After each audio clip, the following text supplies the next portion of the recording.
Greetings everyone, welcome to official channel of Law Prep Tutorial. I'm your mentor Harshvardhan Tripathi and I have come across with a wide ranging set of doubts where students complain and often ask sir हमें कितने mock देने चाहिए, कितने mock देने से हमारा selection जो है वो इंश्योर हो जाता है।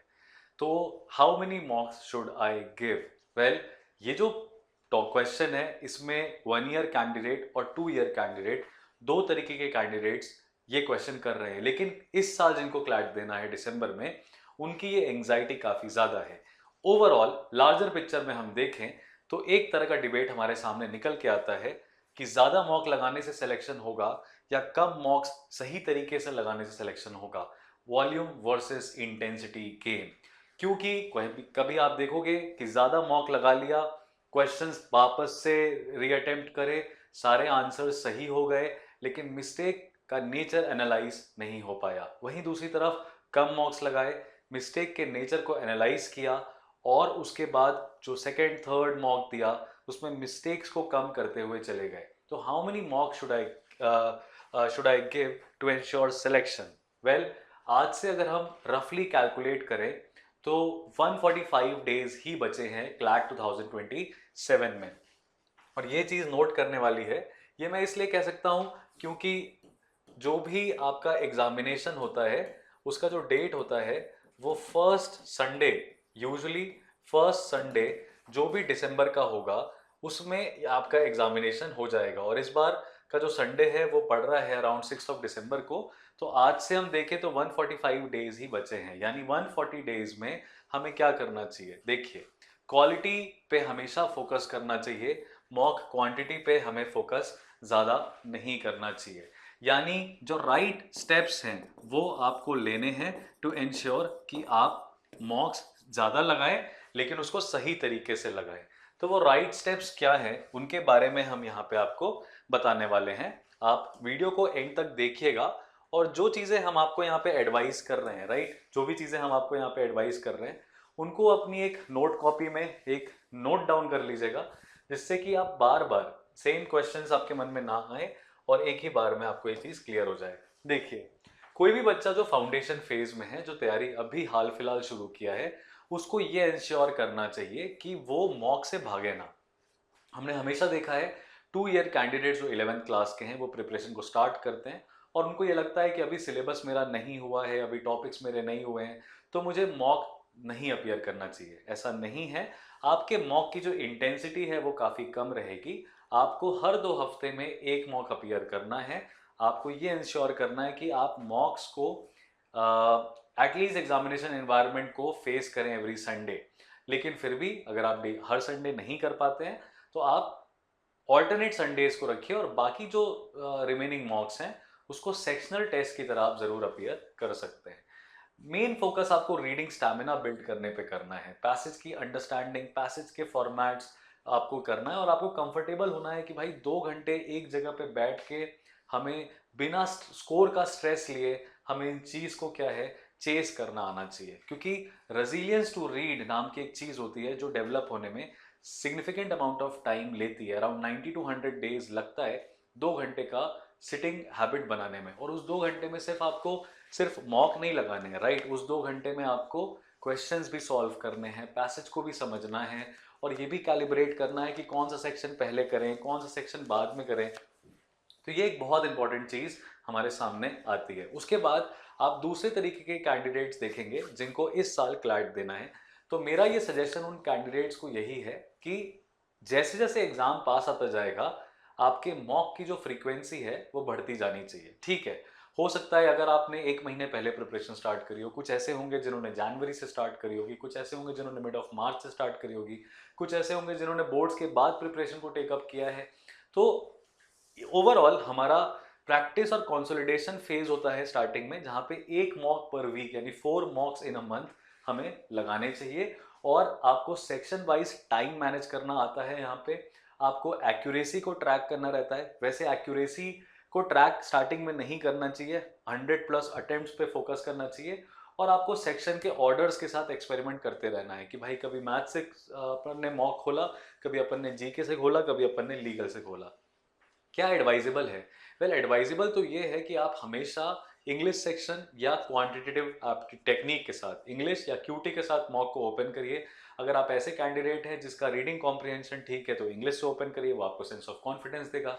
अगर आप ऐसे कैंडिडेट हैं जो कि क्लैट लेवल मैथ्स को बहुत ईजी समझते हैं तो आप वहाँ से करिए, क्योंकि आपको 15 मिनट में 10 मार्क्स मिल जाएंगे, तो आपका जो पैशन और कॉन्फिडेंस है वो काफ़ी ज़्यादा हाई रहेगा।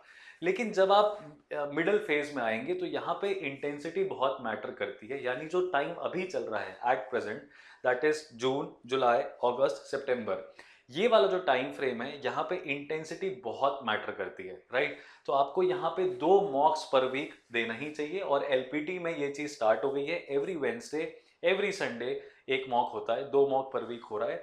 तो आपको जल्दी से जल्दी इसमें ब्लेंड इन कर लेना चाहिए। यहाँ पे आपको अपना नेट स्कोर स्टेबलाइज करने आना चाहिए। देखिए, मैं हमेशा स्टूडेंट्स को एक एडवाइस करता हूँ, बहुत ही अनकन्वेंशनल एडवाइस है, बहुत ही अजीब सी एडवाइस आपको लगेगी, और आपके 90% टीचर्स इस चीज से अग्री नहीं करेंगे। जो जीके सेक्शन होता है ना, वो मॉक के बाद प्रिपेयर कर लेना चाहिए। कभी भी जीके में खुद को टेस्ट नहीं करना चाहिए मॉक में। अगर आप जीके सेक्शन को मॉक से हटा देते हैं, और ये बात मैंने काफी टाइम से मैं कह रहा हूं, और जो फॉलो करता है उसको इस चीज का एसेंस समझ आता है, आपको भी आएगा। आप जीके सेक्शन के टॉपिक्स क्लैट में आएंगे कि नहीं आएंगे ये गारंटी नहीं है, लेकिन English, CR, legal, maths, AR, ये ऐसे सेक्शंस हैं जो कि गिवन टाइम पीरियड में हमें सॉल्व करने आना चाहिए। स्किल बेस्ड हैं, प्रैक्टिस बेस्ड हैं, नॉलेज कंपोनेंट कम रोल प्ले करेगा यहाँ पे। तो आप देखेंगे कि जीके हटा दिया अगर, तो फिर भी 90 क्वेश्चंस हैं हमारे पास। इस 90 क्वेश्चंस में हमें 75 प्लस मार्क्स निकालना है, यानी करेक्ट इज टू इनकरेक्ट का जो रेशियो है वो 80:10 होना चाहिए। 80 सवाल सही, 10 सवाल गलत, 90 क्वेश्चन करे बिना जीके के, अब 75 प्लस मार्क्स आया। इसके बाद अगर आप जीके में कुछ भी निकाल लें, 10 नंबर निकाल लें तो 85 हो जाता है, 20 नंबर निकाल लें तो 95 हो जाता है। ठीक है, तो ये आपको फिगर आउट करना पड़ेगा। और अगर आपने एक्यूरेसी ऐसी कर ली कि 85 क्वेश्चन सही होते हैं हमारे, 5 क्वेश्चन गलत होते हैं, तो आप इमेजिन करिए कि आप 80 प्लस पे आ जाएंगे विदाउट जीके। 10 नंबर निकाला 90 हो गया, 15 नंबर निकाला 95 हो गया। तो वो जीके सेक्शन जो है लास्ट में हमेशा रखिए, और प्रायोरिटी दीजिए हमेशा इंग्लिश को, क्वांटिटेटिव टेक्निक को, लीगल को, लॉजिकल को, और स्टार्टिंग में इसी ऑर्डर में दीजिए, और इनमें शफलिंग और जंबलिंग करते रहिए। हालांकि आपको ये देखना पड़ेगा कि कब पेपर डिफिकल्ट हो रहा है, कब पेपर इजी हो रहा है। यहाँ पे एलपीटी की वेबसाइट पे फ्री रिसोर्सेज में कॉम्प्रिहेंसिव मॉक रिपोर्ट्स, हर मॉक की एक सीएमआर बनती है, जिसमें रैंक 1, रैंक 30, रैंक 50, रैंक 100 के स्कोर्स को कंपेयर किया जाता है। सेक्शनल वाइज टॉपर्स के भी स्कोर्स बताए जाते हैं आपको, तो आप गैप आइडेंटिफाई कर सकते हैं। एलिमिनेशन कहाँ काम करता है, कहाँ नहीं काम करता है, कैसे क्वेश्चन चूज करने चाहिए, टू अटेम्प्ट और नॉट टू अटेम्प्ट, और रॉ एग्जाम में टेम्परामेंट क्या है, क्योंकि गियर शिफ्टिंग एग्जामिनेशन वाले दिन काफी ज्यादा करनी पड़ती है। आप टॉपर से पूछेंगे तो वो एक चीज जरूर बोलेंगे कि भाई तुमने जो भी सीक्वेंस बनाया था, whatever sequence you have predecided for your mock day और for your CLAT day, it will all collapse and you will have to do a lot of gear shifting on that D-day itself. So be prepared for that, and by intensive practice, you are able to focus on gear shifting more and more. And after that, by the time you reach October, you reach the month of November, we will make sure कि आप 3 mock per week, 3 mocks at least आप every week लगाए, जहां पे आपकी जो strategy है वो फाइन ट्यून हो रही है, लास्ट स्टेज में आ चुकी है, आपका सिलेबस कवर हो चुका है, आप रिवीजन काफी ज्यादा कर रहे हैं इस टाइम पे, जीके काफी ज्यादा इंटेंसिवली प्रिपेयर कर रहे हैं, और आपको ये क्लैट के स्लॉट टाइम पे 2 PM to 4 PM में ही देना चाहिए। वेल, ये वाला जो टाइम पीरियड है आप कभी दीजिए, 9 से 11 दीजिए, 10 से 12 दीजिए, वो आपके कन्वीनियंस के ऊपर है, लेकिन शाम में मत दीजिए, रात में मत दीजिए। लेकिन आखिरी के 1-2 महीने में हम ये इंश्योर करेंगे कि 2 से 4 आप ये मॉक जरूर दें। वैसे तो मैं ये हर बच्चे को कहता हूं कि इंपॉर्टेंट है कि शुरू से ही आप इस चीज को ध्यान में रखिए। वेल, एट एलपीटी हमारे यहाँ पे 2 मॉक्स पर वीक होते हैं, और मॉक के टाइप्स आपको बता देते हैं। जो भी बच्चा एलपीटी का स्टूडेंट है वो ये जानता है। एक्स सीरीज मॉक हमारा अभी रिसेंटली हुआ था, जो रेडिट पे भी काफी ज्यादा ट्रेंडिंग हो चुका था, क्योंकि इसमें हमने बहुत ज्यादा पैटर्न चेंज किया, क्योंकि क्लैट अनएक्सपेक्टेड पैटर्न पे आपको क्वेश्चंस देता है। तो एक्सपेक्ट द अनएक्सपेक्टेड वाली चीज होती है, जो सागर सर भी कहते हैं। तो हमारे यहाँ पे जो मॉक के टाइप्स हैं, हमने उसको भी वैसे ही बनाया है, जैसे हमारे रेगुलर मॉक्स होते हैं जो अमूमन हर संडे वेंसडे होंगे। फिर उन्हीं के बीच में हमारे कुछ ऑल इंडिया ओपन मॉक होते हैं जो नॉन एलपीटियंस भी दे सकते हैं, और around 25,000 candidates by the tune of October November 25,000 students appear in all India open mock. अभी लास्ट वाला जो हमारा ऑल इंडिया ओपन मॉक हुआ था, जून में हुआ था, उसमें भी 7,000 कैंडिडेट्स रफली रफली आ गए थे। तो आपको एक ऑल इंडिया रैंकिंग काफ़ी बड़े पैमाने पे आपका असेसमेंट होता है, तो आप ऑल इंडिया ओपन मॉक को ज़रूर दीजिए। उसके बाद एडवांस मॉक होते हैं जो बीच बीच में आते रहते हैं, जिसमें कभी नॉलेज कंपोनेंट टेस्ट होता है, कभी आपका लेंथ कंपोनेंट टेस्ट होता है, कभी आपका सीक्वेंस कंपोनेंट टेस्ट होता है। फिर एक्स सीरीज मॉक है जिसमें सब कुछ एक्स है, मतलब यू डू नॉट नो। कभी ऐसा भी होगा कि लीगल सेक्शन आएगा ही नहीं, कभी ऐसा होगा पुराने क्लैट पैटर्न पे कुछ आ जाएगा। तो बी प्रिपेयर्ड फॉर एनीथिंग। ये हमारे काफ़ी यूनिक मॉक्स हैं, इनको आपको ज़रूर एक्सपीरियंस करना चाहिए। क्लैट मिनी मॉक्स, देखिए हमने हमेशा समझा था कि 2 घंटे बच्चे अगर नहीं बैठ पा रहे हैं तो हमें उसका क्या जुगाड़ निकालना है। तो हमने 60 क्वेश्चंस के छोटे मॉक सेट्स बनाए 1 घंटे के, जो इंटेंसिवली आप प्रैक्टिस कर सकते हैं। ये पोर्टल के अंदर आपको मिलेगा।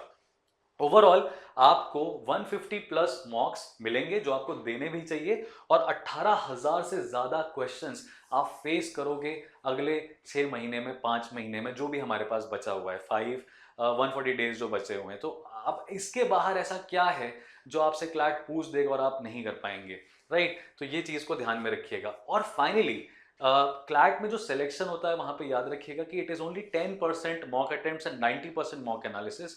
मॉक एनालिसिस का मतलब ये नहीं होता कि हमने क्वेश्चन पेपर को देखा, टिक क्रॉस कर लिया और आंसर की पढ़ ली और राइट आंसर को अपने दिमाग में जस्टिफाई कर लिया। Not like that.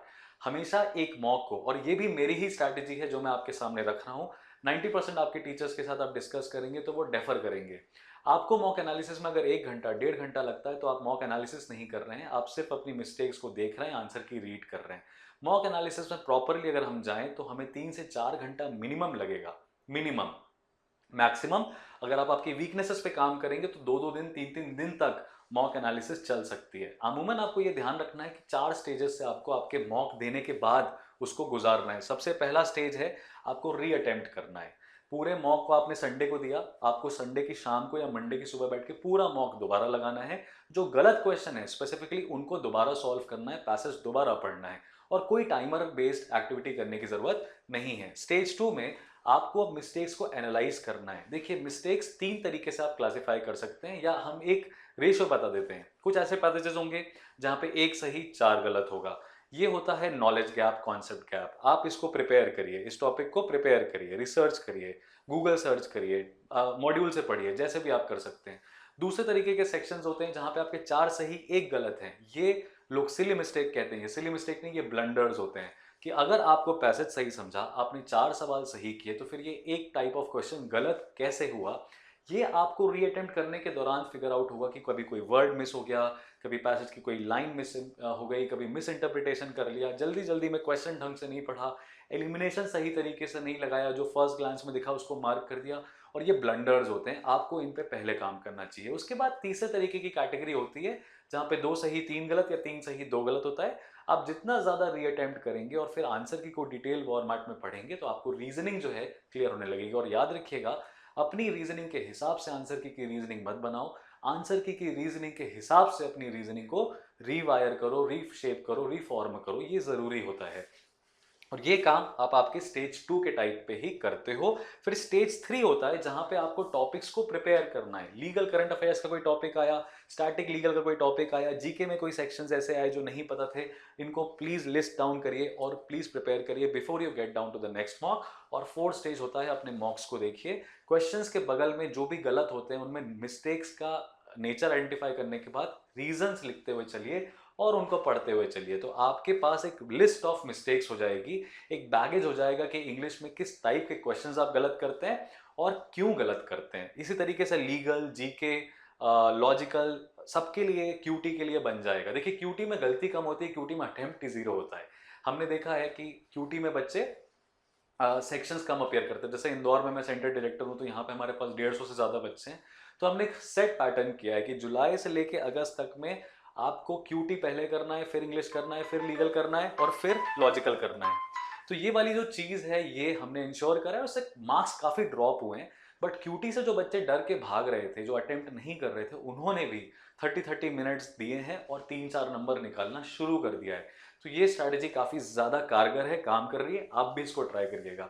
चौथे स्टेज में finalising the next mock strategy करने के बाद अपने मॉक को आप नेक्स्ट स्टेप पे लेके जाइए। तो ये जो फॉर्मेट है कि आपको कितने मॉक्स देने चाहिए, ये बहुत ज़्यादा रोल प्ले तब करेगा जब हर एक मॉक को आप सही तरीके से देंगे। और मत भूलिएगा कि ये 4 स्टेजेस हैं, इन 4 स्टेजेस से आपको अपना हर मॉक गुजारना है, राइट। सो इस चीज़ को ध्यान में रखिए। आपके और भी कोई क्वेश्चन है, आप 1-to-1 मेंटरशिप चाहते हैं, आप कोई पर्टिकुलरली मॉक से रिलेटेड गाइडेंस चाहते हैं, तो हमें कमेंट सेक्शन में ज़रूर लिखिए। हर एक स्टूडेंट हमारे लिए ज़रूरी है, हमारे सिस्टम का पार्ट है या नहीं है, हमसे पढ़ रहा है या नहीं पढ़ रहा है। अगर हमारे इस वीडियो को देख रहा है, अंत तक हमसे जुड़ा हुआ है, तो उसको हमसे कुछ ना कुछ रिलेवेंट मटेरियल ही मिल रहा होगा। तो आप आपकी क्वेरीज को कमेंट सेक्शन में ज़रूर लिखिएगा। We take all your comments, all your feedbacks, all your opinions very, very seriously. Well, this was Harshvardhan Tripathi wishing you all the very best for your CLAT attempt. See you guys in the next.